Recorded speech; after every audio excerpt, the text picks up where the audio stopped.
వర్షించలేదు, దున్నబడని భూమి పంటనివ్వదు, చెక్కబడని శిల్పం కాదు.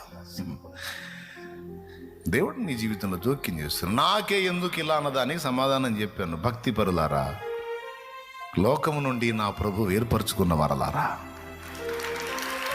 లోకములో నుండి ప్రత్యేకించి మార్క్ చేయబడ్డ వారలారా, పరిశుద్ధాత్మను సంచకరువును పొందిన వారలారా, పరిశుద్ధాత్మాభిషేకము చేత నింపబడిన వారలారా, చీకటిలోను మరణాంధకారములోను కూర్చున్న మిమ్మల్ని ఆశ్చర్యకరమైన తన వెలుగులోనికి పిలిచిన వాడు నీతో చెప్పు సంగతులు.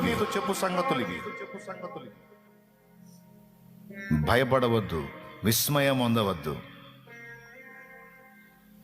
నువ్వు ఎన్ని గాయాల్లో గుండా ప్రయాణం చేస్తున్నా ఇది మాత్రం మరవద్దు, నేను నీకు తోడై ఉన్నాను. నిబ్బరము కలిగి ధైర్యముగా నుండు.